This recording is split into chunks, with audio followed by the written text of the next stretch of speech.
Hello again, it's Noob, and well, today we get to look at some credit card lockpick sets and something else I bought by accident thinking it was something else. So yeah, we'll come on to that in a minute. Now, these are from Grim Workshop. They do a range of things like dog tag sets and keyring sets and all sorts of things. They do lots of survival kits in credit card form, like with fish hooks and tick removers, all that kind of stuff. But they also do these lockpicks, and I bought these with my own money. It's not sponsored by Grim Workshop at all, and I have done some other reviews of stuff I bought from them in the past, so please do go check those out. Now, as you may know myself, I have been involved in the design of some credit card pick sets myself, the one from Vent and one of the Chaos cards from Sparrows. So I do have an idea of what I'm talking about, but I won't do a direct comparison because I think that would be unfair and possibly biased, and I want to keep my reviews as fair as possible. So, where do we start? Well, I'll come back to sort of a demo of this in a minute, but when I first saw this, I thought, do you know what it's called? They call it a safe access card. I thought it was a style of something like the Sparrows Hall Pass, so which is a slim, flexible bypass tool for slipping door latches and pulling them. So here is a sort of door latch. You would use a card to push against that to sort of force the latch in one way, or if you're the other side of the door, you'd be able to slip the card over. Let me just take out its little plastic over wrapper thing and show you what I thought it was. But some of you may already know what it actually is. That you do sort of that and pull it. Obviously, it would be inside a door, so you'd have a better chance of being able to pull that sort of through, right? No, it's not for that. It's actually a lightweight, contact-free gadget. So I normally see these made out of metal, but this is a flexible one. The idea is you use that for pushing buttons, that for sort of pulling drawer handles, that for closing them up again, and this for pulling down sort of door things like this. It does say, to be fair, that it's not for heavy duty use, that it is a lightweight use thing. So yeah, but it wasn't what I thought it was designed for. But at the end of the review, I might try and make some modifications, namely just to make a small cuts down here to make it a bit sharper, and see whether we can use this to slip an internal door latch. Admittedly, one which isn't part of a lock, but it's the only one I've got access to, so that's what we're going to try. So we'll come back to that one. Then we have these two credit card sets. We'll start with this one, I think, which is the Grim Workshop Lockpick card. And if any of you know anything about lockpicking, you might already see some problems. Yeah. But, you know, we'll have a look at it. And what we'll do is we'll be super fair and we'll use some really, really easy to pick, super big, wide keyway locks. I mean, they're very common and you'll come across these a lot. But I'm not going to try and use these this credit card set in particular on anything particularly hard or challenging keyway wise, because I just don't think it's going to stand up to even the locks that I've just shown you. Then we got this one, which is a clear improvement just by the look of it. Can you see this? This is called the Grim Workshop key card. I believe that this came first, and well, just do a comparison side by side. Just look at that. This looks like it was designed by somebody who's only ever heard about lockpicks in a book. And this looks like they consulted somebody about lockpicks. I still don't think the profiles necessarily are good. I haven't tried them yet, but this just looks better than this. Right, so let's have a look at the first card, and I'll move the rest of this stuff out of the way so we've got some more space. So it comes with a little card which tells you all about it, which is kind of cool. The other thing about this is that this is a permanent sticker on this side and semi-permanent sticker this side. So once you've finished with these tools, you could put them back in here, and once they're in a wallet, then they should remain relatively safe.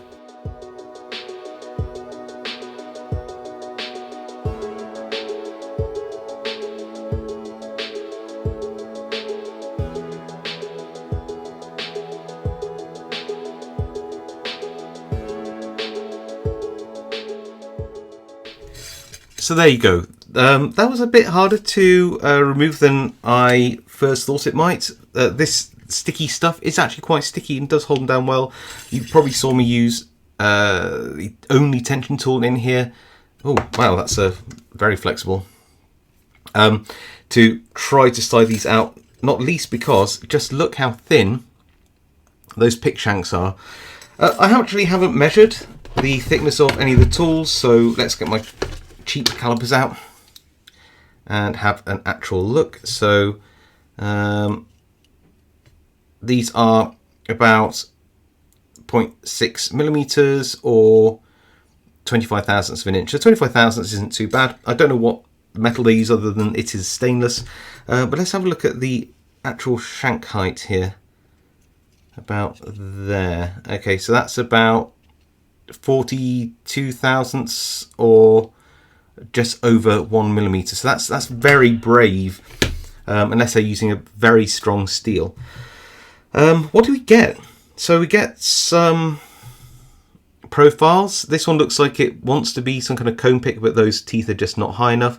That side could be a rake, but that's a very, very flat profile, barely more scallops than the shank.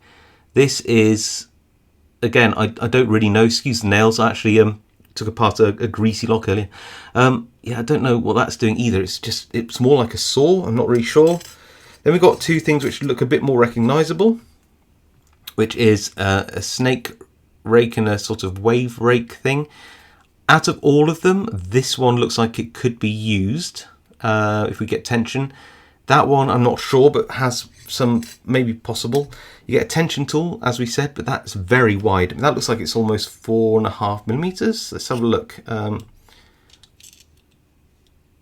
4 millimeters. That's wide. That's really wide. But it might get us tension. I'll have to use like I said, a wide keyway for that. Something which looks like a hook, but I'm not really sure. It sort of goes down and then up.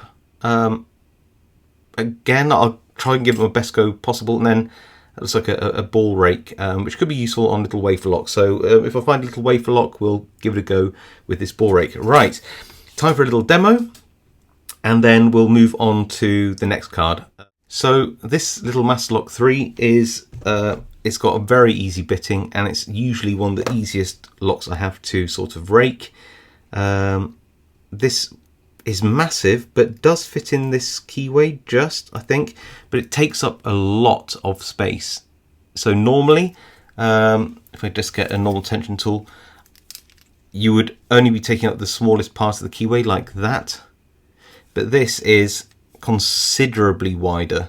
So I'm going to try to get tension with that. Okay, and I'm going to do what I think is the best shot at picking this, which is with this, probably that way up. So I'm just going to go in. Oh, that's so rough. This is by far the most useful looking profile here, so come on. I feel it's like sawing through the lock more than anything else. Come on. Nope, that's not working at all. Let me try again. Maybe if I use this, the back of this, I can barely get it in because of the teeth. It actually takes up quite a lot of the keyway. Really going to struggle with this one. Right, go on, go. We can do this. We can do this.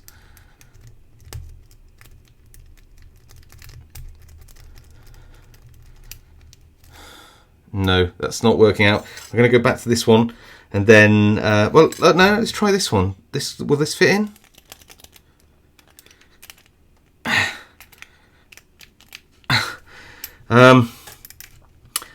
Yeah, that's not working out so well. Maybe if I try with the back of this, which is just flat. Maybe. Let's just try this. Okay. I wonder if I could also put a bend in the tool. Would that work?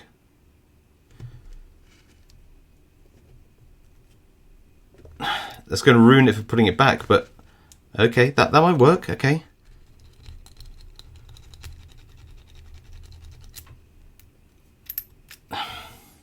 No, but that does make an interesting tension tool.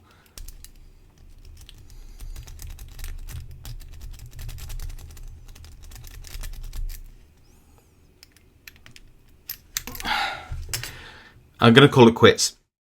It's very rare of me to say this. I try to look for the positive in any piece of equipment, but I have to say that all of these just don't work very well as lockpicks. I'm not saying there isn't a lock they could open, but the locks that I tried them out on are some of my very easiest locks. I picked hundreds of times probably those locks, and no, these are virtually unusable. They're too high, the tools, too sharp, they drag on the pins, too deep so that they lock, the pins lock in them, so they don't scrub and lift them. They sort of, the pins settle in and they canyon. That hook is so deep. It's over 4mm from sort of from its highest to lowest point, I think, and the tools are so easily sort of bent because they're just so thin. As you can see, it's just not. It's very hard to sort of recommend that set. The one thing I would say though is the metal is soft enough that you can make your own tension tool out of the other side just by bending this, but it does mean that you can't really put it back in its set properly afterwards. Not that you probably would want to with this set, but the glue does hold on like that, so if you did put it back in, apart from the one which obviously can't go fully back in because it's bent, you could in theory put that back in, but it's very hard for anybody to recommend that as a lockpick set. It just isn't workable. Okay, now this looks like it could be better.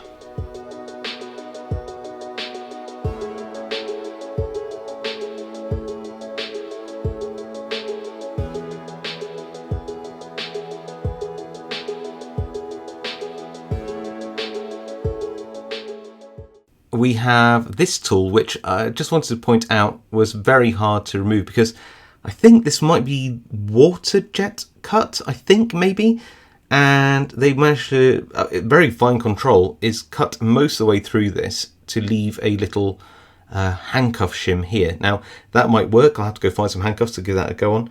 You got a file, which, to be fair, as you can see, as it's on my nail, it's actually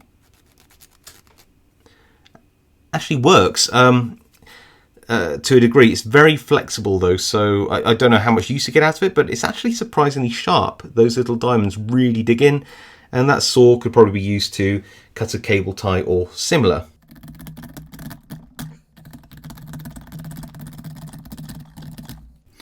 That was hard work, but it did actually work. Yeah, I mean, it's a thing, and that's supposed to be a handcuff key. I really do have to get my handcuffs, don't I?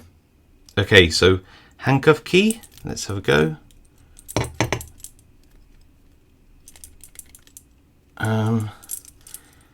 Should work. There we go. Yes, it does work. So the handcuff key does work, but it's very thin and does bend. But hey, if it's an emergency and you could get hold of the card, then I suppose that does work. So you just have to sort of get it just right.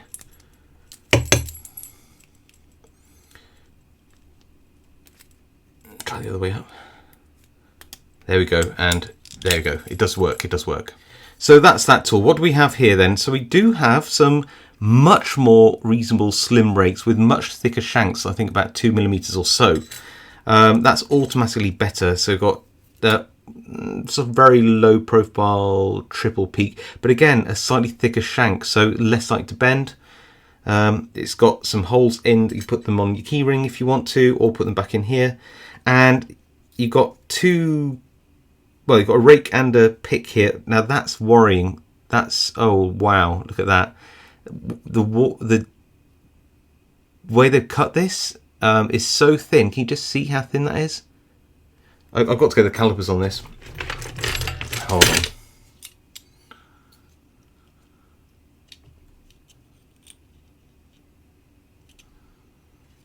Oh, that can't be minus. Let's have a go. Here we go.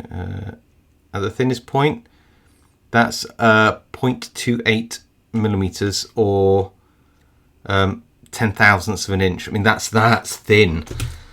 Maybe it's a mistake, but I'm worried that that hook's not going to do anything. I will try it out, but I'm not holding out. But it does have a much better tension tool here, which is about 3mm, I think. And the other one, which is, I just put it down here, is 2.5 or just over 2. And then it's got a sort of a city rake profile. But again, very thin, very flexible. Could be usable though. I'm going to give it a fair shot again. And this is quite nice. Much better, a little sort of half diamond for scrubbing pins. So, okay. I actually am relatively confident I can open a lock with these.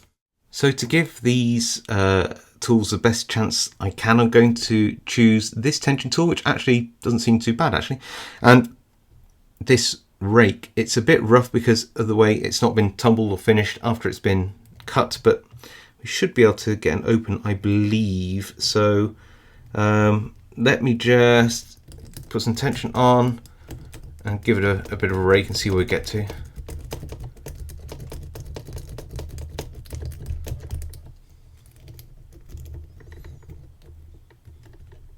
Ah, got it. I'm going to try and use this hook in this lock, but this lock does need quite a lot of tension, but we'll see.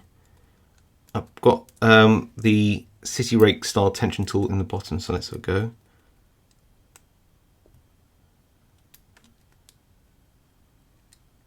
No, I'm not feeling anything there at all. It's so flexible. It's like putting a piece of string down the keyway. I'm not joking. That's not how a lockpick should be. It needs to be firm.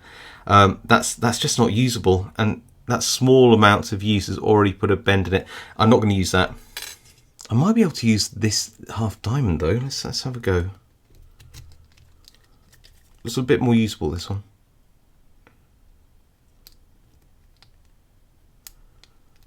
I'm trying to get onto those pins. No. And I am sort of bending this. That's not good. I might try and use that in maybe the wafer lock instead to rake this open if I'm lucky. So we go at the other side now. Okay, that's good. And then light tension, and we're open. There we go. Okay, triple peak and a Euro lock. Let's give it a go. You never know. I'd be happy to just get a full set actually.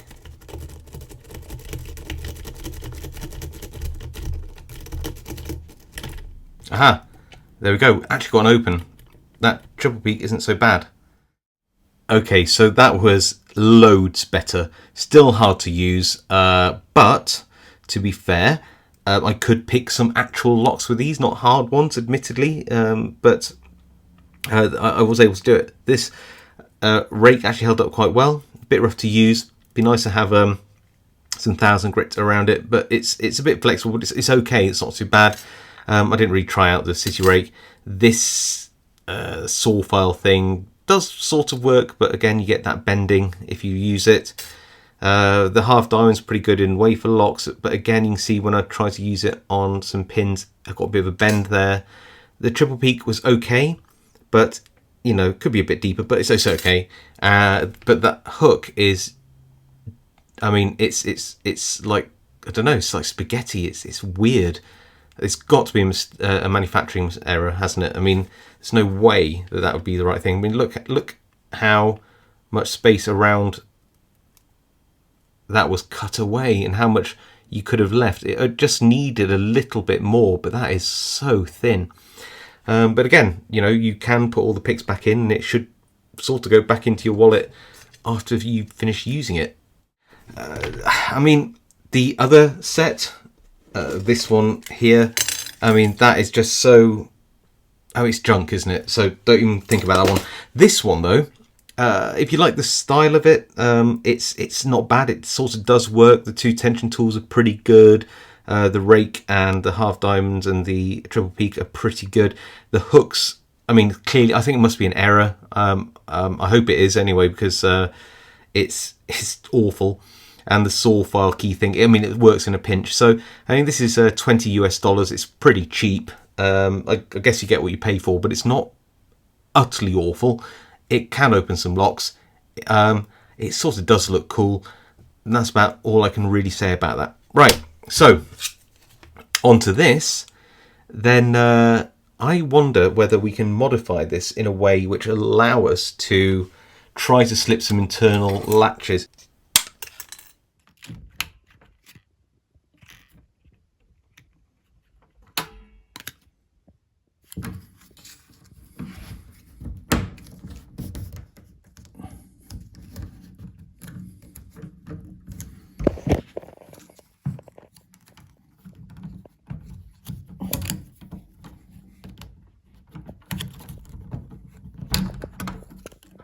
So bear in mind, I use this for a purpose it was absolutely not designed for, but as a sort of single-use thing, yeah, you can sort of bend it around to slip a door latch.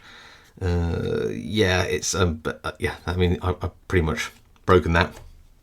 Like I said, making one out of maybe some micro or something like that might be a better option, but this isn't its fault. This is only like $4.89 if you wanted one of these. Bit too flexible, I think, even for its own purpose, but you know, we tried.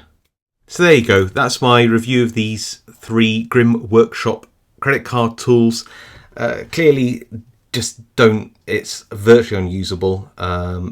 Even if it's cheap at around $20 US, just don't. This one, actually, some of the tools are usable. The quality control on this isn't fantastic, as you can see by this pick.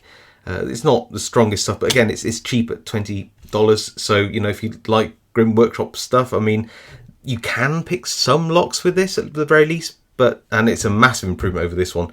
And this, I don't even know where to begin with that, so I won't. Right, if you like this video, then please leave a like. If you have any comments about these Grim Workshop tools, then leave a comment below. If you like content like this, want to see more of it, then please consider subscribing. And of course, I'll see you all next time.